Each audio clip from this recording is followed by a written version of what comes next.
Hi, everyone. Welcome back to the Teach Middle East podcast. Today, I'm speaking to Sadie Landau, and she is a teacher here in the UAE, in Dubai. She's moved over from Qatar, and she's now teaching in the UAE.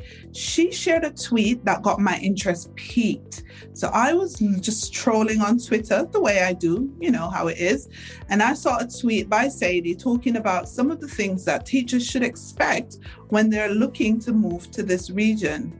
And with that, I thought it would be such a good idea to get her on a podcast to have a chit chat about what teachers can expect when they get here. Because a lot of people, either they're new or they're looking to move here and they have some misconceptions, they have some ideas which aren't actually true. And we're going to dissect those. We're going to look at that and see how we can be of service to people who are either new or on their way to this region to teach. You are listening to the Teach Middle East podcast, connecting, developing, and empowering educators. Hi, Sadie. Welcome. Hello. Thank you for having me, Lisa. I appreciate the invite. It's my pleasure. So tell us a little bit about your journey to international teaching. When did it start? Where did you start? And how did you end up here? Yes. So 4 years teaching in London, and then itchy feet, decided to just investigate that international teaching, what it would be like. And then took the plunge, jumped on a plane, moved over to Qatar and taught there for 4 years. And now itchy feet again. Wanted a new experience, but still love the Middle Eastern lifestyle and culture. So just hopped over to the UAE, still local, still enjoying that lifestyle. But now in the UAE, this is my first academic year here, and then my 9th year of teaching overall. So slowly transitioning into the new country, new school, new setup. But all in all, just enjoying life as you do over here, don't we? Yeah, it's definitely. Listen, your first year in the UAE, my 11th year in the UAE. I have visited Qatar, but I have never lived there. What do you think are some of the differences and similarities between the two countries for people who are looking and weighing up their options? Absolutely. I've had a few DMs on Twitter and Instagram about this, and it's my first port of call for advice. You need to know the country or area you're interested in living in. Qatar, I'm very glad I moved to Qatar first and then over to the UAE. Qatar is, you experience that authentic Middle Eastern culture and lifestyle. There is a very explicit expectation of, you are living in our country, here is our culture, our beliefs, our traditions, and you will need to abide and explicitly respect this. It is the day-to-day running of our country and our nation, and we're proud of that. And I'm so glad I moved there first to experience that and really come in tune with the Islamic faith, the culture over there. I've learned more living there than I ever learned in an RE lesson back at home. And I'm so grateful for that experience and able to do so. And then from moving from there to here, Dubai specifically is very touristy. We have a lot of Westerners over. And although you still have that sense of the Islamic identity, Dubai has moved with the times of knowing that there are Westerners coming to visit here, Westerners coming to live here. So there is that little bit more leniency and transparency of, here is our nation and our pride and our heritage, but we know you want to live here and we want to welcome you here. So we do have that balance of that Western society and culture, but we still have a heritage and nation that you will respect and celebrate with us. So here I would say, for a new expat looking to come, if you're looking for something a bit more relaxed, I would say focus on the UAE. You still have that aspect and element of the British values and British culture over here. However, if you are looking to deep dive and immerse yourself into that Eastern way of life and throwing yourself in the deep end, Qatar is a beautiful, beautiful nation, very explicit with that heritage there, which was lovely as well. So it depends what you want from the experience, really. But similarities, lifestyle, the logistics, the organisation, the setup of your life over here and the legislations and legal side of it, all very much the same. It's more what you want from the experience. Yeah. I actually think, though, with coming out here, in the UAE, there are some stark differences depending on where you teach. Because when I came, I taught in Al Ain, or worked in Al Ain, really. And Al Ain is a oasis city. It's in Abu Dhabi. It's where the majority of Emiratis live. It is still quite traditional. It is not Dubai. It's not touristy. And you do have a lot more encounters with the local population.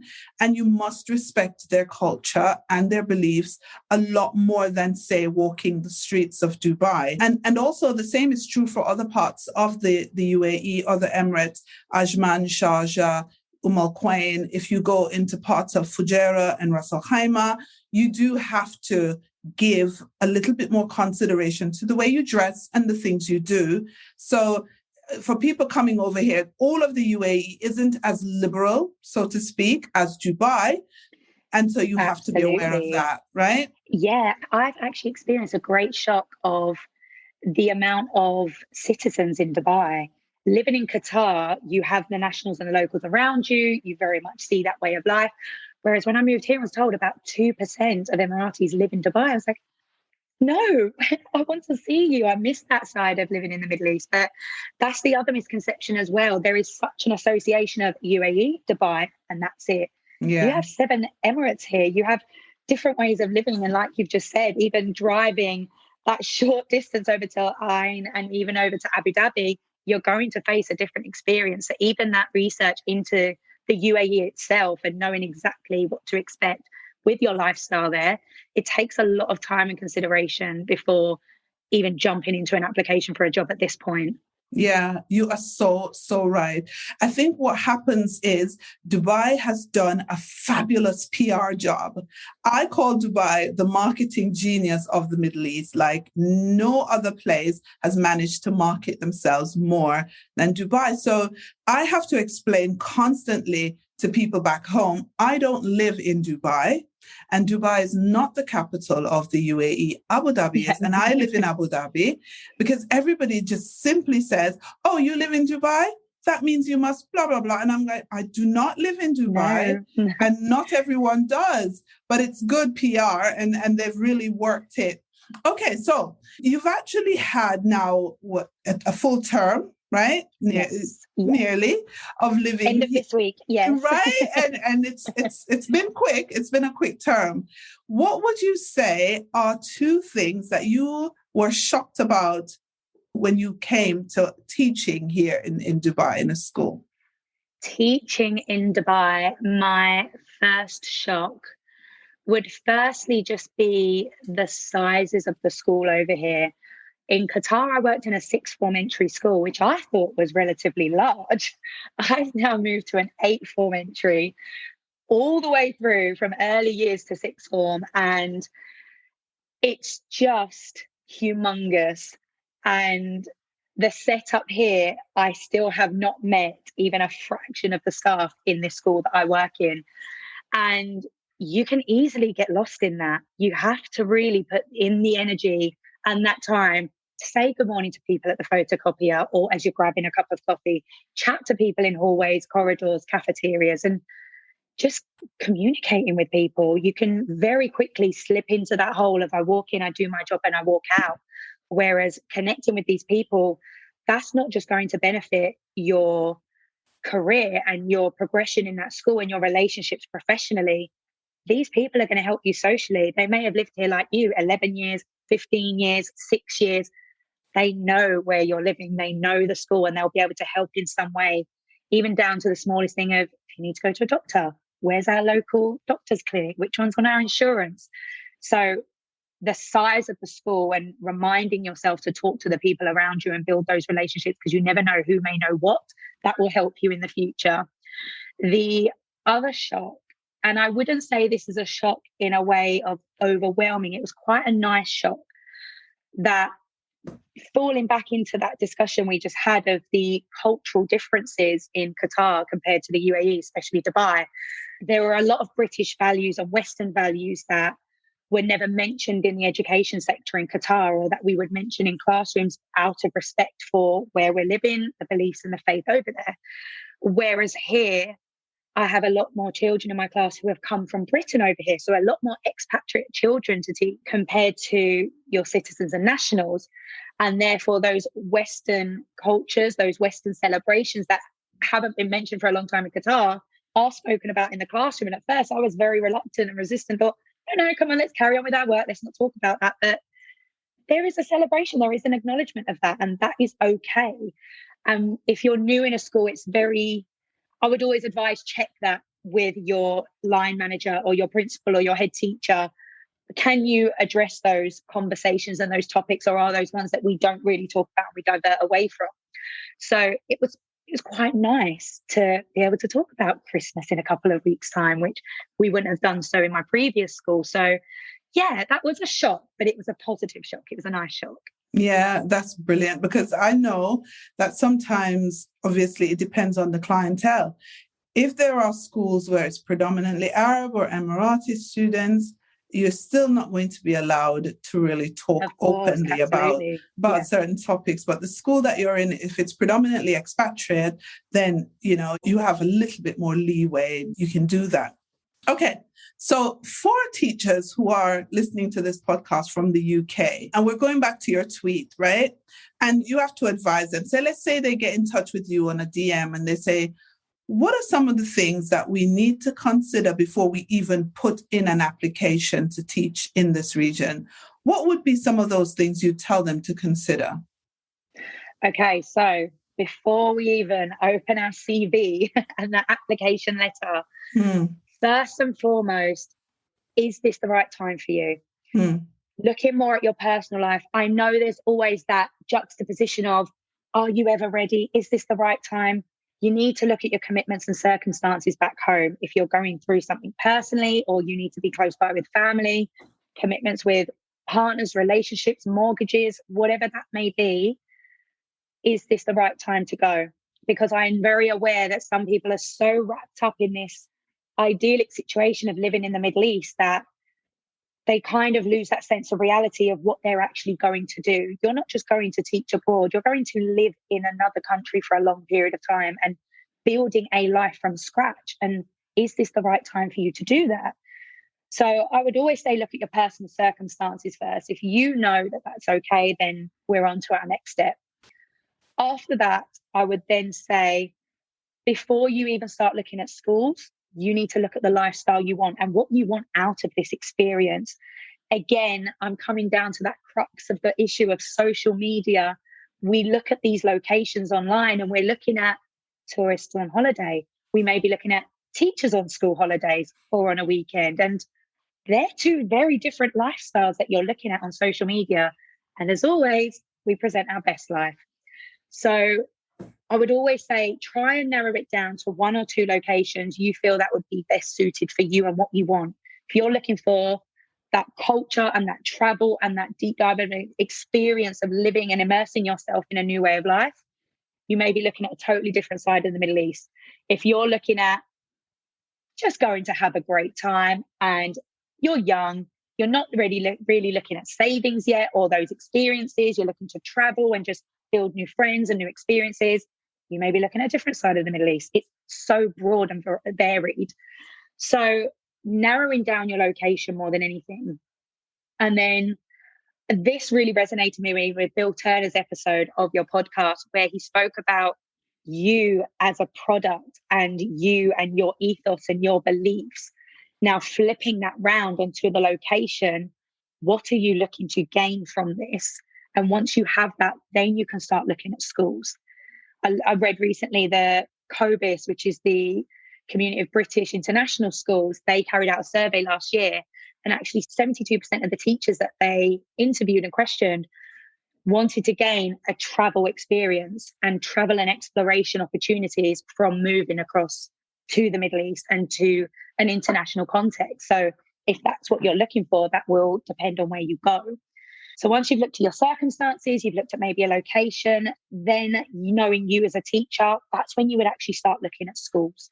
That's when you would start trying to find what would best suit you. Now, we're at a disadvantage with this. We can't pop into a school and do a tour or visit on an open day or go to their school fair or even ask colleagues around your local borough and area. you're going in a little bit blind. And that's where that networking on social media does come in handy, especially with teachers across the Middle East. We've been there. We've been that young teacher or adventurous teacher looking to make that jump. Connect with us on social media, ask us those questions, look at school social media pages, follow teachers and see what they're tweeting for that reality of where you may want to work or what your life could look like. And then from there, you can actually start considering an application. So even before you've looked at your CV, there's a lot to think about and research before you're ready to go. Yeah, you're so right. Because if you're not in the right frame of mind, and if your circumstances, as you say, do not lend themselves to you upping in sticks and moving all the way across the world, don't do it, because you might be back home in 2 weeks. I've seen teachers who've come out and within a couple of weeks, oh my God, I've got so much going on at home. I can't stay, and off they go again. And that means you're breaking the contract, and that could have financial and personal consequences. So you have to be really, really careful. Now that we've actually talked about what you need to consider, let's do some myth busting, Sadie. Help me with some myths. What are some myths that teachers who are looking to come over here have that they need to bust immediately? Okay, first one, which is my TED talk every time. You are not going to move to the Middle East for a better work-life balance. You are moving to the Middle East to improve your lifestyle, your quality of life, the way you may spend your weekend, having the sun shining and warm weather. Moving to the Middle East is going to improve your quality of life, not your work-life balance. We work similar hours to the UK. We are expected to work to the same standards as UK schools, especially those schools that have British accreditations, which means we've gone through vigorous inspections with years worth of evidence to prove we are working at Department for Education of England standards. So it's not an easy ride. So that's my first and foremost. Work isn't easy. We work the same as you guys in the UK, but the quality of life is better. You can go and enjoy the beach on a Saturday. You can enjoy the beach on a Friday. Can't really do that in England all year round. My second myth bust is, I am going to mention this, and I know it's such a sensitive topic with moving to the Middle East, is money. It's not always guaranteed you will earn significantly more money than the UK.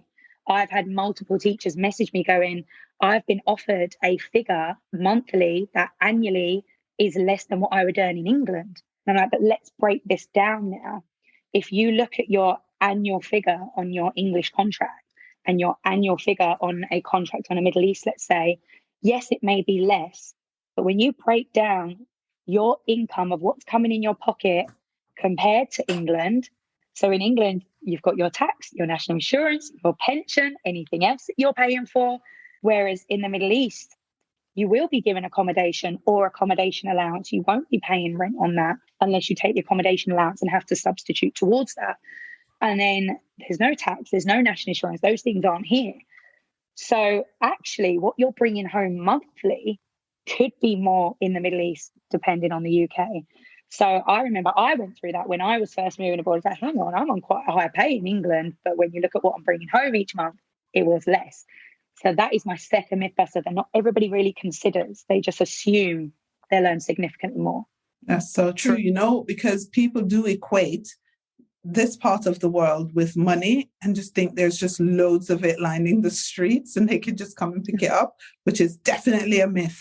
Absolutely. Yeah, don't get me wrong. The countries that we are living in economically are quite wealthy. They have their money, they have their income, they know what they're doing. However, that's not always represented in our pay. Like, we earn our money, we work our hours to earn that money, and that will feel very, very similar as the UK would. So they are my biggest myth busters for now.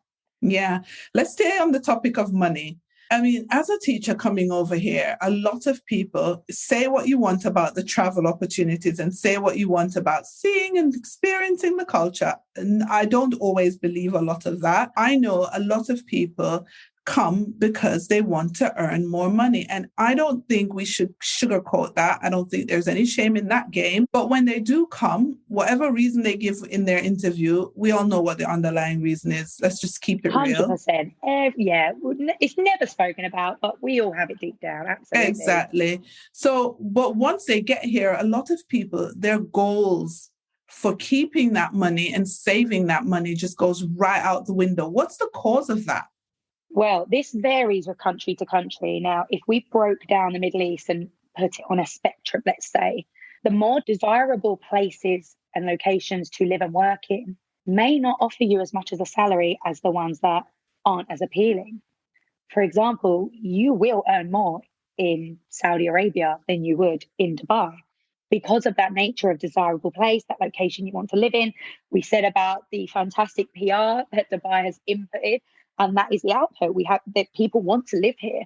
And then as you go through those countries, when you're looking at Kuwait, when you're looking at Qatar, when you're looking at Saudi, you are looking at a higher scale of pay because those places are not as desirable or aspired to be lived in. However, that pay package then becomes that appealing factor.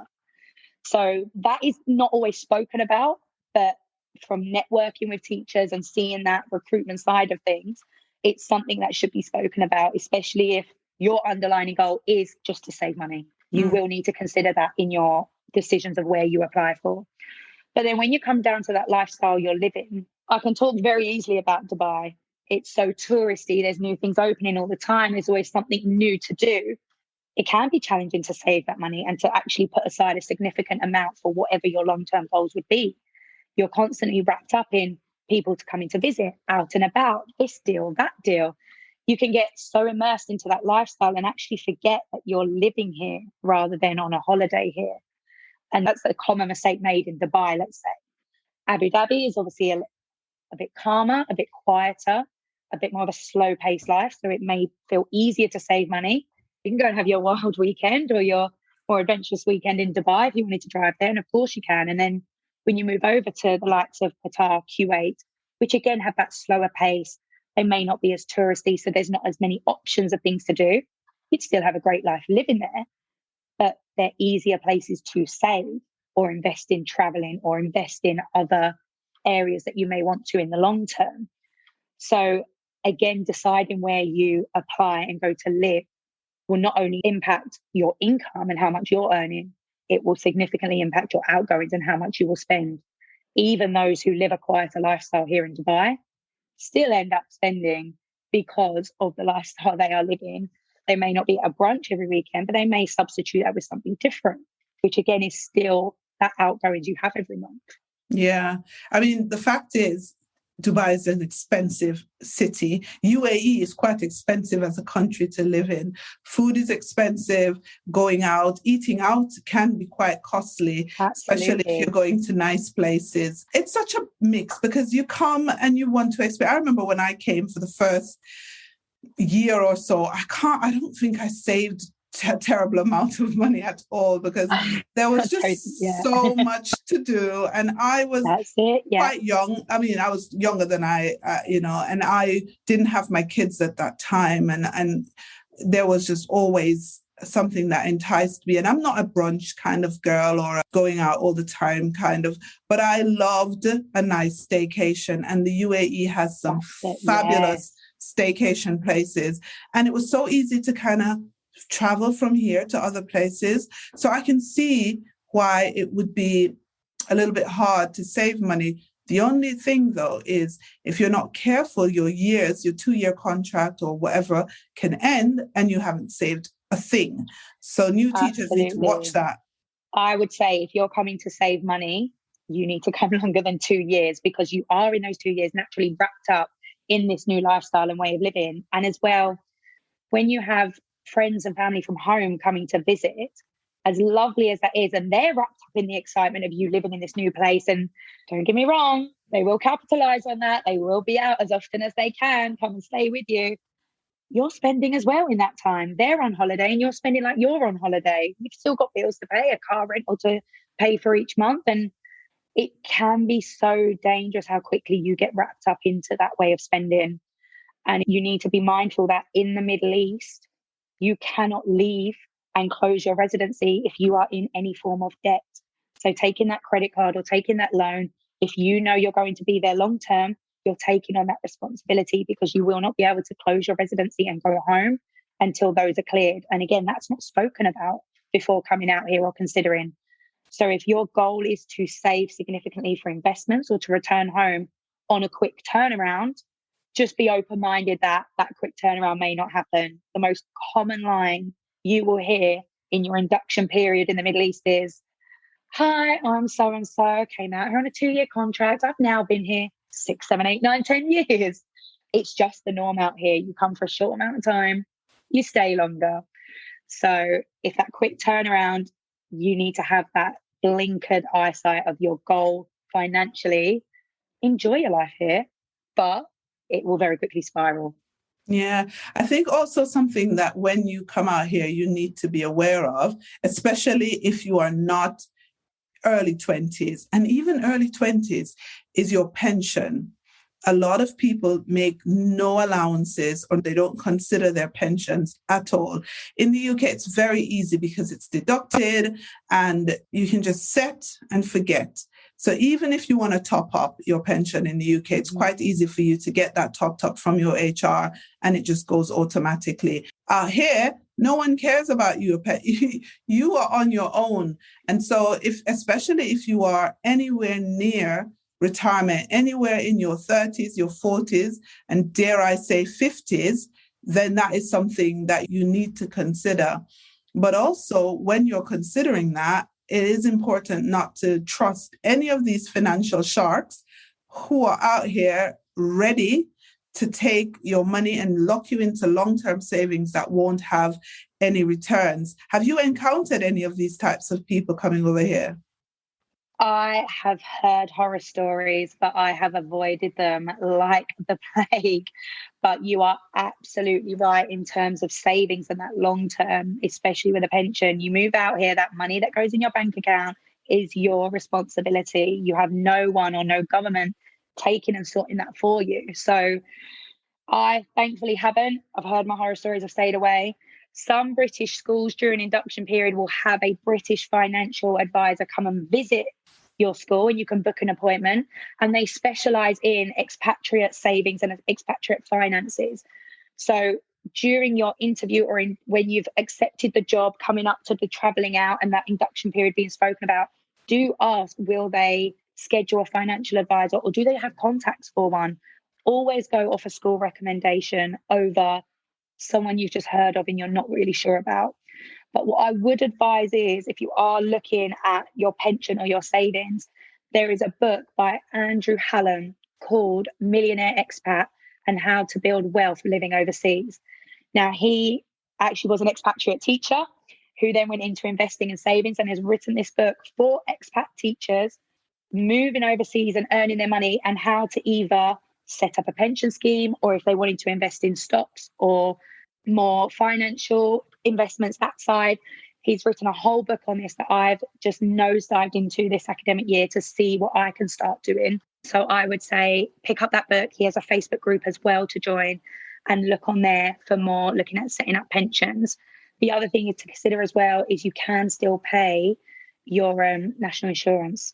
And you should. UK, and you should. Absolutely, 100%, yes.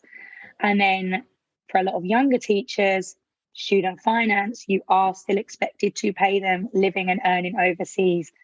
If you don't, they will come and find you. So definitely get in contact with him. I forgot about student finance. This will give my age. Yeah. They will give my age away. I didn't have student finance. Absolutely. But there is one financial tip that not everyone is aware of. And I posted it on Instagram the other day and I had quite a few DMs because people who are out here didn't actually know this. So when you accept a job in the Middle East, you will be moving in the August, which is the middle of the UK tax year. So from the April to the August, you've actually been paying government tax and you will not be completing that financial year. So you're actually eligible to get that rebate back. So there is a form with HMRC, which is the P85 tax form. You will need both parts of your P45 to be able to complete this. So you won't actually be able to do it until the August, September when you get your P45 slips. And you're basically claiming to the UK government that you are moving to earn in a country overseas where you do not pay tax. Therefore, any money that you send back to the UK, you will not need to pay tax on. Once you've informed them of this by filling in the form, they will eventually rebate and send back to you any tax you've paid that tax year that you won't complete. So anything from the April to the August, you will receive back, which is quite a nice little lump sum to help you set up your life when you've moved overseas. However, when you do eventually move back home, you are moving home in the middle of a tax year. So from that September starting back in school to the August of when that tax year finishes, you will be emergency tax. So just balancing it out for you, that nice rebate of moving out, you will be emergency tax when you move back home eventually. But the P85 form is not something everyone was aware of. And I know the HRs that I've worked alongside across the Middle East, they weren't aware of that to advise new employees either. So that's my top tip, to get a little bit more extra money as you move abroad. That's a great tip, actually. I did remember doing that when I moved out here several years ago. That's a very, very good tip. And I would suggest that people really do read that book you spoke about. I read that book a few years ago, and that book has set me on a great path. Let's just put it that way, people, without giving too much away. Absolutely. A great path. I'm a member of the Simple FI group as well on Facebook. So I do talk and advise people on there, and along with loads of other people who've been out here long and who've managed to be, into investing and self-investing. And it is great because I tell you one thing, if you get your money tied up with the wrong people out here, you will completely lose all of it, or nearly all of it. And you have no protection. And there is nothing, No. Yeah. You are in that situation by yourself, and it's difficult. It is. So I want to segue into something else with you, Sadie, before we wrap up this podcast. When you get out here, a lot of people think it's all nice, rosy and cushy. But after a few months, I know, and I've noticed with lots of teachers that I talk to, that they have something that I've coined as newcomers depression. Like, you get out here, you've had a brunch or 10, and it happens a lot to single people as well, more than people with families. And it can happen to people with families, do not get me wrong. But I find that you close your apartment door and you're all alone, your family's halfway across the world, and you just feel blue. Have you heard of this? I absolutely have. And this was the crux of that thread that ended up far and wide. It's horrible. It can be horrible. I did personally experience it for a while, and it was tough. So in that thread that we've been relating back to, I was talking about how when you move to a new job in the UK, that is the only aspect of your life that has changed. Just your job. You've got your mum down the road. You've got your friends nearby. You can meet them for dinner, lunches. You can phone them on the way home. Everything else remains the same. Whereas you have flipped your whole life upside down and pushed it to one side. That side is in the UK. You're building something brand new. Now, driving home at 5 p.m. in the UAE, at the moment, is 1 p.m. in the UK. I can't just phone my mum for that phone call on the way home if I've had a tough day, or even if I would just want to rant about something. She's in the middle of work. And then when you get home, that time difference at the moment, especially with the daylight savings, 9 o'clock, 10 o'clock, which for us in the Middle East is bedtime, especially when our school days start so early, that's just when our friends and family are getting home from work and could talk to you. So you've then got that battle of, I want to talk to my mum or my best friend tonight. I'm going to have to sacrifice some sleep to do that. Or I wait until the weekend. And that loneliness and that battle you have with yourself of looking after myself and having that sleep, because I've got work, which is intense because I'm in a new school, new life, building all that. But I just need to talk to someone from home. It's a hard mental and emotional battle that you put yourself through. And that is why the biggest advice that any expat would give you is, you need to say yes to social events. You need to get yourself out and about. Go and join a football, netball, swim, badminton team. Get yourself out there. Not only to keep yourself busy, not only to build those friendships, those people become your family. So when you've had a bad day, you can phone them. When you're going through a pandemic and you can't get home for Christmas and you need to rely on the people around you, they become your family because you've all been through it. If you are coming home and you're shutting that door and you're by yourself, put on the TV, put on the radio, do not sit on silence, put on a podcast so you can hear people talking. That shutting the door and being by yourself in that one-bedroom apartment in a new place can really, really impact your well-being and impact you emotionally. And that's a slippery spiral if you did get trapped in that. You have to talk to the people around you because you never actually know who's feeling the same. and then who you could message and go, do you want to go for dinner tonight? Do you want to go to Starbucks drive-thru and get a coffee, sit in the car and have a chat? These people become so much more important than what you'd ever expect out here. Yeah, that is so true. They become your family, essentially, like you said. And I find that that's probably one of the best things you can do. There's not a lot of mental health help. So you really do need your community. You do need your allies with you, because if you don't, you could be in a really sticky situation. You are locked in a place with yourself. And sometimes that's harder than you can ever think.